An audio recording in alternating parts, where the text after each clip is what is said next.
Эрүүл дадал мастер класс авсан хүмүүс анхаарлаа нааш нь хандуулаарай. За номоо ингээд дэлгэх юм бол хамгийн урт талын хэсэгт нь хоол боловсруулах хэрэгтэндээ 12 цагийн завсарлага олгох талаар энд яаж энэ завсарлага авах вэ гэдэг талаар бичигдсэн байгаа.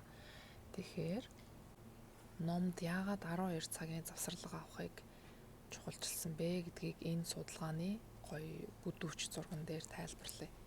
Ер нь судалгааны ажлуудыг уншиж ойлгоход тийм амар биш. Гэхдээ би хялбаршуулсан маягаар энэ зурган дээр тайлбарлахад арай илүү ойлгомжтой болох байхаа гэж бодож.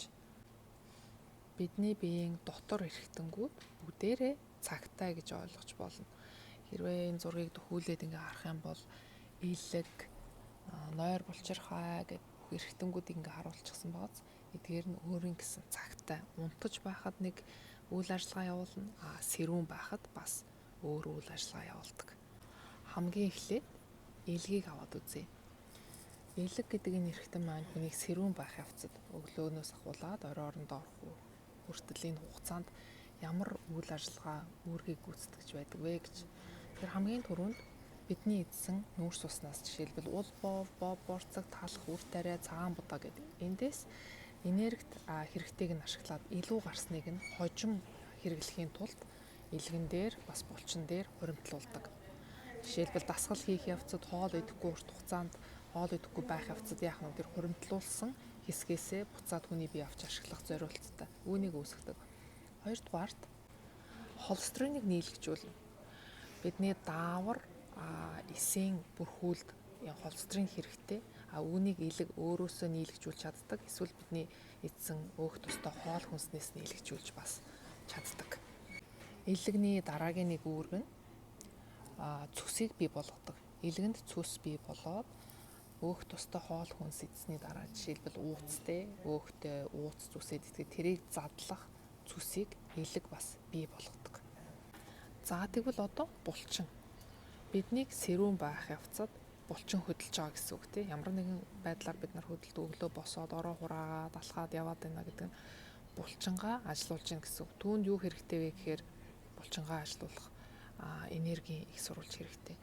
Тэр энерги их сурвалж нь хаанаас бас ирж болох вэ гэхээр цусаар эргэлдэж байгаа, цусны урсгалаар эргэлдэж байгаа тосны хүчил өөх тос тэндээс ирч хүчээ авч ашиглах нь, эрчим хүчээ болгож авч ашиглах нь. За дараагийн нэг юм нь болохоор булчинд угаасаа хуримтлагдсан байгаа нөөцийг буцаагаад ашиглаж бас болно. Жишээ нь бид холын зайны гүйлт, ойрын зайны гүйлттэй айл аланд нь ялгаагүй эндээс аваад ашиглана гэсэн үг. Ийм үйл явц явагдаж байдаг байна. Дараагийн эрхтнийг аваад үзье. Нойр булчирхай. Бид сэрүүн байхдаа хоол хүнс иддэг. Тэр дундаа хоол дундаа нүүрс усны төрлийн хоол хүнсийг хэрэглэхээр одоо яах вэ гэхээр нойр булчирхаанаас инсулин гэдэг даавар ялгарнаа. Энэ талаар сахар номд маш тодорхой бичсэн байна. Тэгэхээр энэ инсулин гэдэг даавар ялгараад цуснд бий болсон цусны сахарыг эс рүү шилжүүлэхэд тусалдаг ийм даавар шүү дээ. За тэгвэл одоо унтаж байгаа явцад хүний биед ямар процесс явагддаг вэ? Ямар эд эрхтэнд ямар үйл явц явагддаг вэ гэдгийг үзцгээе.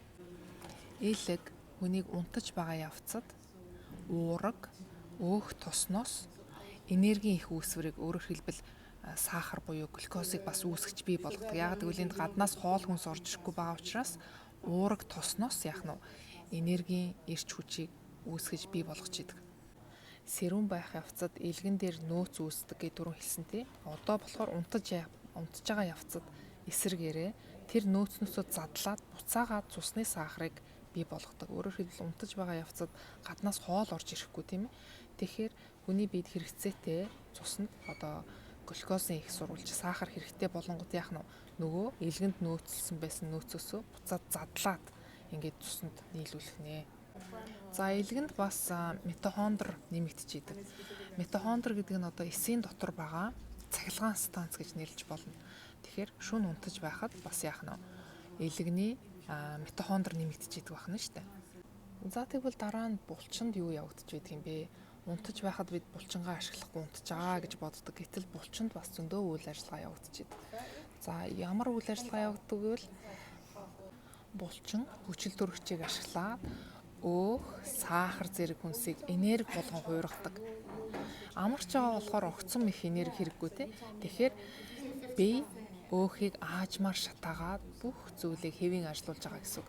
Яг нөгөө багахан гал түлээд, шүнжэнгөө зөөлөн юм баг гал түлээд гэрээд улаацуулж байгаа юм шиг ийм үйл явц явагдчихэдэг. Өөх шатаах. Одоо унтаж байхад нойр булчирхаа юу хийх вэ гэж энэ бас сахар ном уншсан хүмүүст танил юу харагдаж байгаа бах. Даавар, глюкагон гэдэг нэртэй даавар нойр булчирхаанаас ялгардаг. Тэгэхээр энэ хүний биеийн цусны сахар ихсгүй багасгүй гэдгийг зохицуулдаг эрхтэн бол ерөөсөө нойр булчирхаа. Унтаж байгаа явцад цусны сахар багасангууд одоо нойр булчирхаанаас ийм даавар ялгараад одоо цусны сахарыг нэмэгдүүлээд ингээд сайхан тэнцвэртэй болгоод өгдөг. За энд липид катаболизм гэж метаболизм гэдгийн эсрэг катаболизм гэдэг нь задрах гэсэн үг. Тэгэхээр одоо легогоор аваад тайлбарлах юм бол легогоор нэг гоё барилга барьсан байлаа гэж бодоход тэрийг жижигэн одоо хэсгээр нь тоосгоор нь ингээд салгахыг катаболизмтай зүгэрлэж болно. Тэгэхээр унтаж явах хавцад өөх тосыг задлах, задрагаа бас хайлуулах, шатаах энэ үйл явц бас явагдаж байдаг байна. Дараагийнх нь өөх тосноос лептин гэдэг даавар бас үүсч бий болдог. Лептин гэдэг нь цадсан мэдрэмж төрүүлдэг даавар. Тэгэхгүй бол хүн унтж байхдаа өлсөд байвал юу буруу явагдаад байна вэ гэхээр лептин гэдэг дааврын үйл ажиллагаанд догдол гарсан гэсэн үг. Тэгэхээр шөнө унтж байхад хүн нэг өлсөд эрүүл хүн бол өлсөд сэрээд хоол ирээд байдаггүй тий. Тэр нь ямар юунаас одоо хамааралтай байдаг вэ гэвэл лептин гэдэг энэ даавраас хамааралтай байдаг. Тэгэхээр унтаж байхад энэ даавар цатгалан байгааг мэдрүүлдэг. Энэ даавар бас хүний биед үүсч бий болж идэг. Хүн унтаж байх үед үүсч бий болдог маш чухал даавар бол өсөлтийн даавар гэж нэрлэдэг энэ growth hormone гэж байгаа юм. Хүүхэд унтаж байхдаа өсдөг юм аа. Хүүхэд унтчихвэл сайн гэдэг чинь энэ гормон, энэ даавар илүү үүсч бий болж идэг. Насанд хүрсэн хүнд ч гэсэн үүсч бий болдог. Ямар үүрэгтэй вэ гэхээр булчингийн нөхөн сэргэлтэнд чухал үүрэгтэй. Одоо булчин өөрийгөө нөхөхөд энэ даавар туслах нь шүү дээ. За тэгээд өөхийг задлана энэ бас. Өөх хураалтыг багасгана. Тэгэхээр шүн сайн унтаж амраад байвал илүүдл өөх хураах нь багасгана байна. Тэр байтугай ясны эрүүл мэндэд сайн. Ясыг бат бих болгож ургуулах, түлжүүлэхэд энэ өсөлтийн даавар тусалдаг. Гоо сайхны талаасаа арьс, эдийн нөхөн түлжилтийг бас зохицуулдаг. Гой арьстай унтаас ирэхээр гой арьстай болоод байна гэдэг нь унтах үед өсөлтийн даавар ялгараад тэгээд арьсыг бас шинчлээд байгааг нэг илрэл. За тэгээд бодисын солилцооны зохицуулалтанд бас оролцсон. Өөрөөр хэлбэл цусны сахарын болон өөхний хэмжээг одоо тэнцвэржүүлэхэд энэ даавар бас тусалдаг байна. Тэгэхээр саяны ярьсан бүх зүйлийг дүгнээд базаад хэлэхэд хүн унтаж байх явцад явагддаг үйл ажиллагаа гэж байна.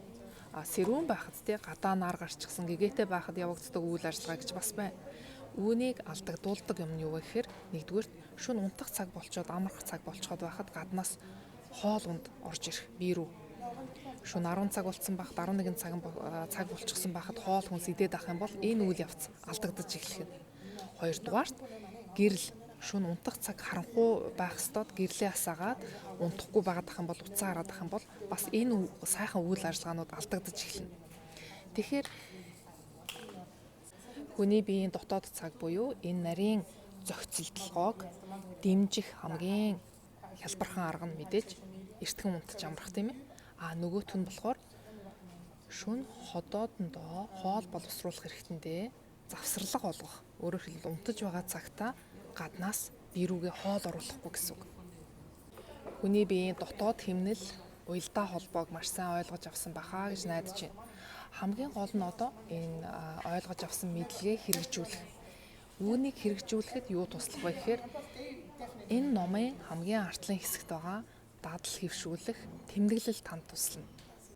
Сая миний тайлбарласан энэ судалгаа хаана байгаа вэ гэвэл ерөөсөө ганцхан өгүүлбэрээр базаад номд биччихсэн байгаа. Энэ байна.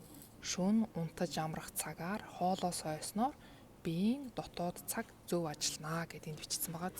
Тэгээд дээр нь 13 гэжсэн. Энэ 13 гэд тэмдэглэсэн, ишлэлээр тэмдэглэсэн саяны судалгаа энэ байна. Энэ. За үүнийг би сая энд зурган дээр ингээд тайлбарлалаа. Одоо та юу хийх вэ гэвэл тэмдэглэлээ хөтлөнө. Номын ихэнх хэсэг ийм тэмдэглэлээс бүрдсэн байгаа 365 өдөрт зориулчихсан ийм гоё дизайнтай дадал хэвшүүлэх тэмдэглэлийн хэсэг байгаа. Үүн дээрээ өдөр болгон өөрөөр хэлбэл нэг бүтэн жилийн турш тэмдэглэлээ хөтлөөд явах юм бол таны биед одоо саяны миний ярьсан энэ бүх үйл ажиллагаа зөв явагдаж эхлээд та бүр сайхан эрүүлжинэ гэсэн. Ингээд харах юм бол 12 цагийн завсралга авч чадсан уу гэд тэ. Тэгэхээр үүн дээр тийм эсвэл үгүй гэсэн ийм сонголт байгаа. Хэрвээ тийм бол чадсан бол жишээлбэл оройн хоолоо 8 цагаас идсэн. Тэгээд өглөөний цайгаа 8 цагт уусан бол 12 цаг завсарлаж байна да. Өөрөөр хэлбэл унтах цагаараа одоо хоол хүнс идээгүй гэсэн. Тийм гэдгийг сонгоно. Үгүй бол энд маргааш хичээгээрээ гэж бичсэн байгааз. Тэгэхээр маргааш нь одоо энэ сануулга болж гин гэсэн үг л дээ. Яагаад вэ гэхээр бид нар мэдлэгийг авч болно, авч чадчихээн. Хэрэгжүүлэх дээр доголдоод байдаг тий.